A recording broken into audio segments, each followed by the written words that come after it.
Alors bonjour, nouvelle partie, The Last Argument of King, 1500 points de chaque côté sur ce scénario tête à tête. Avec un objectif de 9 pouces, deux objectifs de 6 pouces, on score sur celui qui est à l'opposé. Le scoring, 3 points pour l'objectif de 9 pouces, 4 points pour l'objectif en face de notre camp, 2 points pour tuer le général, pour tuer un personnage ou pour tuer un régiment. Voilà, quelque chose d'assez létal, 10 tours au total, ce qui donne au niveau de la table, ici ceci, donc les 3 zones d'objectifs, un petit peu de décor, donc ici un terrain dangereux, une espèce de marécage, des terrains qui sont infranchissables, des forêts, en fait aujourd'hui ça sera tropical, ambiance tropicale, voilà. Alors, première armée, donc une armée des 100 royaumes, avec à sa tête, en tant que warlord, le Priory Commander, 2 unités de cavalerie, les Greenstone Tower et les Ashen Down. Ensuite, une deuxième warband avec les rangs de l'ordre du bouclier, qui sera dans une unité d'hommes d'armes et une petite unité de milices archers.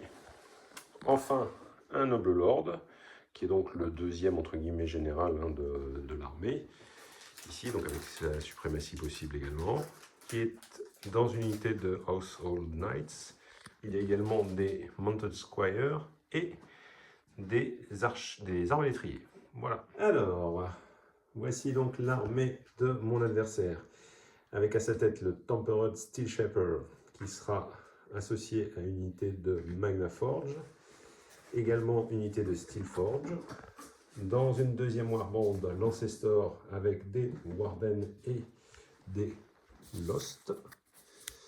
Voilà. Enfin, une dernière warband avec Tempered Sorcier dans des Fireforge et le Hellbringer Drake. Alors, nous sommes à la fin du tour 1.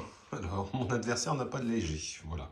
Donc, n'a rien entré. Par contre, sur mes 3 légers possibles, mes Mountain Squires sont rentrés, mes Bowmen sont rentrés. Au tour suivant, je rentre également 2 unités moyennes, mais une unité moyenne, pardon, et ma dernière unité légère. En ce qui concerne mon adversaire, il va faire rentrer quelques unités. On se retrouve à la fin du tour 2, début du tour 3, pour voir l'état de la table. Voilà, nous sommes à la début du tour 3, donc au tour 2, j'ai fait rentrer 2 unités supplémentaires qui sont ici. Mes archers ont avancé et mes Mounted Squires sont venus se mettre sur l'objectif qui est ici. Je vous expliquerai pourquoi après je l'ai poussé aussi loin. Mon adversaire a fait rentrer donc ici 2 unités et un personnage. Voilà. Dans un espèce de petit bunker, là, il ne faut pas venir en face parce que ça va tirer fort. Donc on arrive au tour 3. J'ai eu un peu de chance sur mes jets. Le reste de mon armée rentre ce tour-ci, ce qui n'est pas encore le cas de mon adversaire, mais qui avait plus de lourds, bien sûr, que moi. On se retrouve à la fin du tour suivant. Voilà, on se retrouve au tout début du tour 4. Donc, que s'est-il passé au tour 3 ?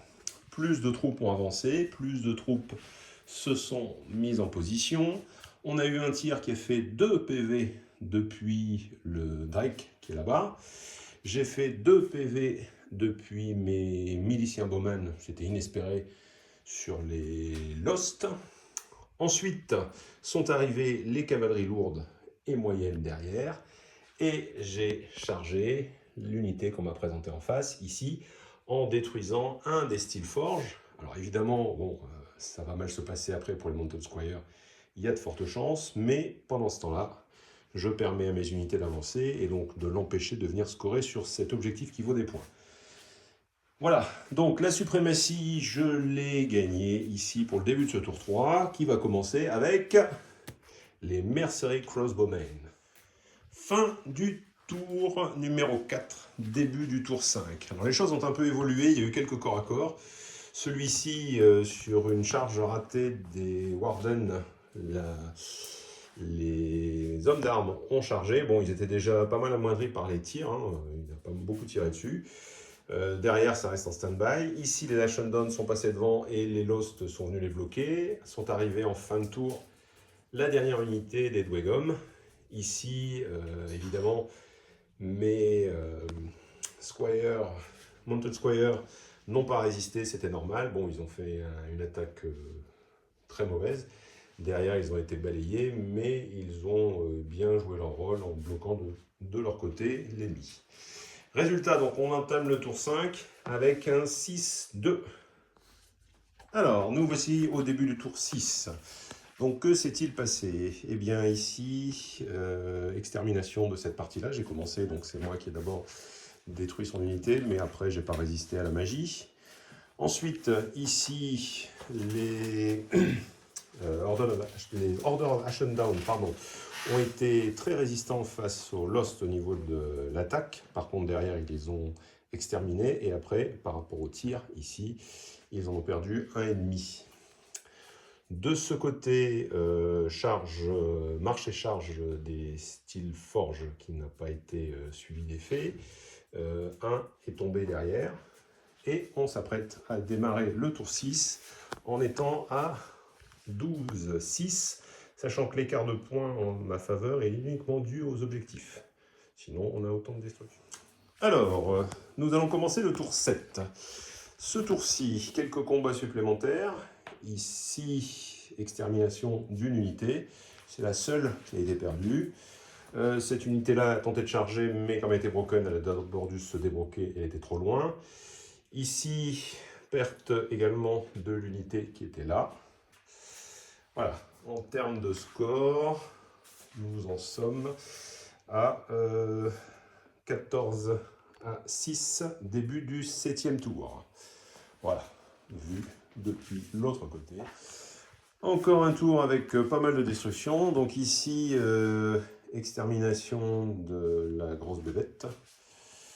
En fait, il m'a tiré dessus, il m'a laissé à 2 ou 3 PV, 3 PV je crois. Ici, pas grand chose. Derrière, je l'ai chargé et je l'ai tué. Ici, par contre, il a pu activer avant et il a exterminé mon général avec son unité de Maya Forge, ce qui restait. Je n'ai encore une fois pas réussi la charge ici. Un déplacement. On va entamer le tour 8 qui sera de toute façon le dernier avec un score qui est de 20-12. Ici, rendez-vous à la fin de cette partie. Alors, dernière vidéo, dernier tour, comme je l'avais effectivement annoncé.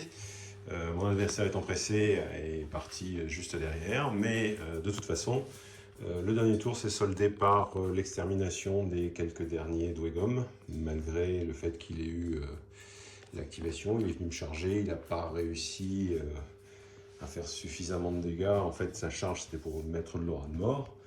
Résultat du combat, ici, donc 27-12 au 8e tour. Donc, que dire? D'abord, en ce qui concerne le jeu en lui-même, je pense que sa liste, même si elle est intéressante, ne possède absolument aucune unité légère. Et j'ai pu, vous l'avez vu sur les premiers tours, prendre possession des lieux et installer mes unités de choc de façon à ce qu'elles puissent venir percuter et donc l'acculer dans son camp et le gêner sur ses déplacements. Ensuite, il a oublié, je lui ai dit sur un tour, parce que j'y pensais pas non plus, son sorcier qui pouvait tirer aussi en même temps. C'est-à-dire quand il faisait tirer sa bête, il ne faisait pas tirer le sorcier. Et disons que ma cavalerie ne serait pas arrivée, elle n'aurait pas exterminé ici. Alors, qu'est-ce que ça aurait changé? Je pense que j'aurais mis au moins 6 points de moins et lui au moins 6 points de plus. Donc, même si vous me retirez 6 points et vous les mettez 6 points ici, on arrive à un 18-21. Ce qui est quand même beaucoup plus équilibré. Et là, on voit vraiment l'impact des légers. Donc, je pense que les 6 ici, c'est un oubli. C'est ce qu'il a. Alors, pourquoi je m'enlève 6? Parce que j'ai marqué 3 points avec eux. Parce que j'ai exterminé ici même 4 points. Donc, c'est 7 même que j'aurais dû enlever. Lui, d'un autre côté, on aurait mis 4. Donc, vous voyez, bon, j'aurais dû m'en enlever 7 et lui en mettre 4.